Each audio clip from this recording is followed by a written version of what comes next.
परमपिता बाबा की जय। आप सभी को नमस्कार। आज हम लोग बाबा का लिखा आनंद वचनामृतम पुस्तक पढ़ेंगे। टॉपिक रहेगा मन को हल्का करें। बुद्धि के स्तर के अनुसार जीवात्मा 3 कोटि में बांटे जा सकते हैं, पाशविक, मानव और देवता।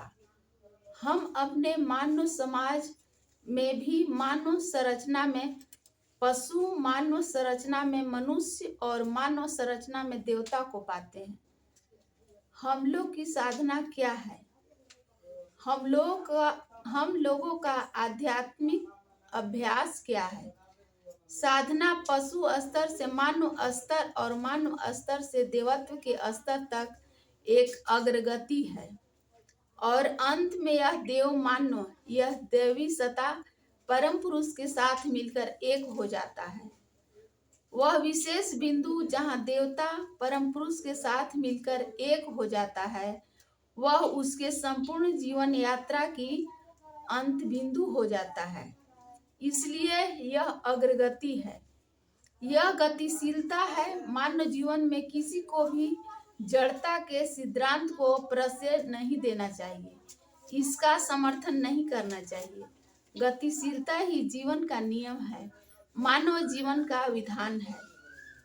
तुम जानते हो, प्राचीन काल में एक बड़े पंडित थे, उनका नाम रोहित था। वे सभी शास्त्रों में पारंगत थे। शास्त्र का क्या अर्थ है? शास्त्र का अर्थ है नियंत्रण करना, शासन करना, और त्र का अर्थ है मुक्तिदाता, अर्थात वह जो तुम्हारी सारी गलतियों को नियंत्रित कर तुम्हें मुक्ति प्रदान करता है। वह मत करो, यह मत करो, इस तरह के निर्देशात्मक नियंत्रण को शास्त्र कहते हैं। यह स्वगत अभिभावन के द्वारा मुक्त प्रदान करता है। स्वगत अभिभावन का अर्थ है मंत्र। मंत्रनाथ तारते अस्तु सह मंत्र परिकृतः।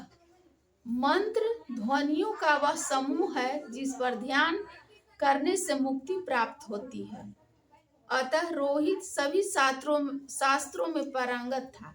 रोहित के गुरुगृह से लौटने के बाद जब रोहित के लौकिक पिता ने उसे लौकिक कार्यों को करने के लिए कहा, तो उसने कहा, मैंने इतने शास्त्रों की अध्ययन किया है और मैं इस निष्कर्ष पर पहुंचा हूं कि कोई कर्म करने की आवश्यकता नहीं है।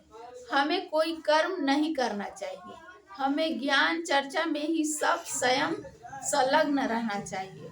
तब उसके पिता ने कहा, रोहित, जो सब समय आगे चलता है, जो अपने शरीर और मन की शक्तियों को विकसित करता है, वे ही वास्तव में भाग्यवान है।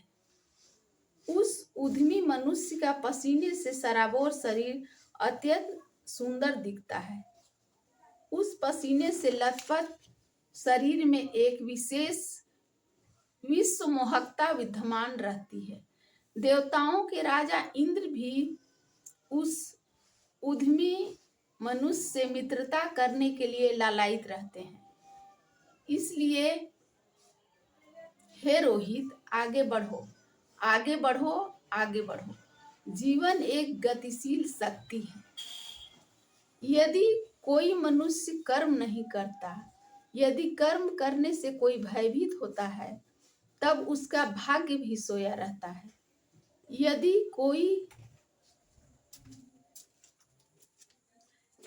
किंतु कोई जब कुछ करना चाहता है, तब उसका भाग्य भी आगे बढ़ चलने के लिए तैयार हो जाता है। यदि कोई सिर्फ खड़ा रहता है, तब उसका भाग्य भी खड़ा रहता है। यदि कोई आगे बढ़ चलता है, तब उसका भाग्य भी आगे बढ़ चलता है। इसलिए हे रोहित, कुछ करो, कुछ करो, कुछ करो। जब तक अज्ञान के अंधकार में सोए रहते हो, तब तक तुम्हारे जीवन में कलयुग रहता है। जब कोई यह अनुभव करता है कि उसे कुछ करना चाहिए, तब उसके जीवन में द्वापर युग आता है। यदि कोई कुछ करने के लिए तैयार हो जाता है तब उसके जीवन में त्रेता युग आ जाता है, और यदि कोई कुछ करना आरंभ कर देता है, साधना करने लगता है, तब उसके जीवन में सतयुग आ जाता है। इसलिए हे रोहित, कुछ करो, कुछ करो। जीवन खोए संतुलन को प्राप्त करने का एक सतत प्रयास है। जीवन एक संघर्ष है, जीवन अग्रगति है, जीवन एक गतिशील शक्ति है। अतः यह मानव जीवन पशु स्तर से मानव स्तर और मानव स्तर से देव स्तर और देव स्तर से परम पुरुष में मिल जाने का ही नाम है। यही जीवन है, यही तुम्हारी आध्यात्मिक साधना है, यही तुम्हारी साधना है। किंतु तुम जानते हो, जब तुम्हें बहुत तेज गति से आगे बढ़ना होता है तब तुम्हारा मन अत्यंत हल्का रहना चाहिए। मन यदि भारी है तब तुम तेज गति से आगे चलने में समर्थ नहीं हो सकते हो। मन को भारी कौन करता है? बहुत सारी चिंतन की अशुद्धियां। भगवान बुद्ध ने कहा है, अपनी जीवन नौका के सारे जल को उलीच दो। जल के भार से मुक्त हो जाने पर यह हल्का हो जाएगा। आगे जो कुछ भी है उसे छोड़ दो, पीछे जो कुछ भी है उसे छोड़ दो, और मध्य के भी सभी कुछ को छोड़ संसार के अन्य भाग की ओर आओ। तुम्हें मन को हल्का करना चाहिए। तुम्हें सभी संस्कारिक चिंताओं को छोड़ देना चाहिए। सभी अधोगामी चिंतन को, सभी स्थूल विचारों का छोड़ देना चाहिए, और इस तरह तुम स्वयं को हल्का कर लो। स्वयं को हल्का करने का अर्थ है अशुद्धियों से स्वयं को हल्का कर लेना।